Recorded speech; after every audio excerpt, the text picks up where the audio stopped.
Imagine a world without springs. No bouncy castles, no comfortable car rides, not even a simple ballpoint pen. Sounds pretty dull, right? But what invisible force makes these everyday wonders work? Today, we're diving into the fascinating principle that governs elasticity, the very essence of stretch and recoil. It's a law so fundamental, it underpins countless technologies we use every single day. Get ready to stretch your mind. At its core, this principle describes how much a spring or elastic material will stretch or compress when you apply a force to it.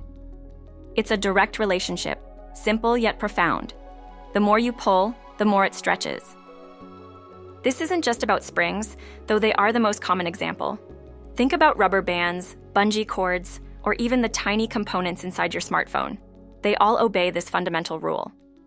Our story begins in the 17th century with a brilliant, often overlooked scientist named Robert Hooke. He was a true polymath, contributing to astronomy, biology, and physics. He even coined the term cell after observing cork under a microscope. Hooke was a contemporary and rival of Isaac Newton, and his work on elasticity laid crucial groundwork for understanding materials. In 1678, he published his famous law, initially as a Latin anagram to protect his discovery. Hooke's law is beautifully simple, expressed by the equation F Reichsberg Kex. Don't let the letters intimidate you.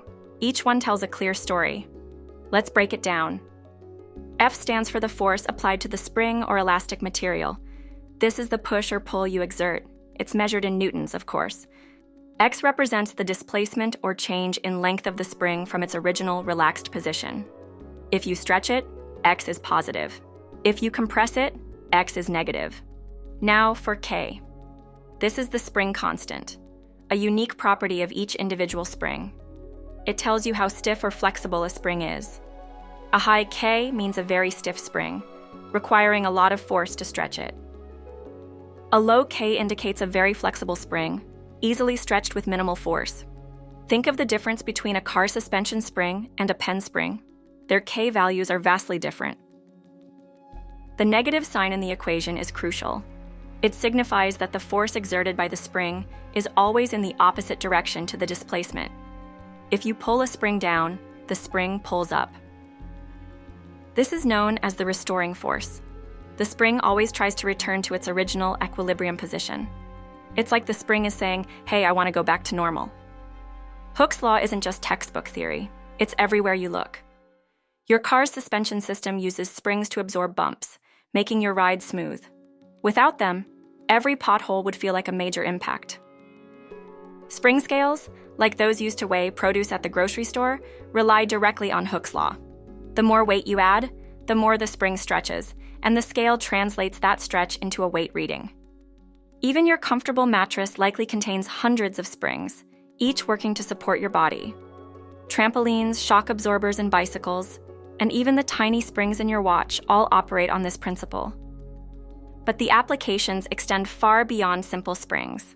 Engineers use Hooke's law to design buildings and bridges, calculating how much materials will deform under stress. This ensures structures are safe and stable. In sports, the elasticity of a tennis racket string or a golf club shaft is carefully engineered using these principles. It optimizes performance, allowing for powerful and precise shots. Even in medicine, the elasticity of tissues and organs is studied using concepts derived from Hooke's law.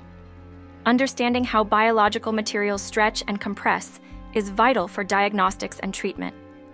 However, Hooke's law has its limits. It only applies within what's called the elastic limit of a material. Imagine stretching a rubber band. It returns to its original shape. That's within its elastic limit. But if you stretch it too far, it might deform permanently or even snap. This is called plastic deformation or fracture. Once you pass the elastic limit, the material no longer obeys Hooke's law. It's like the spring gives up. Understanding this limit is critical for engineers. They must design components to operate well within their elastic range to prevent failure and ensure safety. It's the difference between a bouncy bridge and a collapsing one. So, why is this simple law so important? Because it provides a fundamental understanding of how materials behave under stress. It allows us to predict, design, and innovate. From the smallest micro-machines to the largest skyscrapers, elasticity is a key factor. It's a testament to the power of observation and mathematical description. A simple relationship discovered centuries ago continues to shape our modern world in countless, often invisible ways.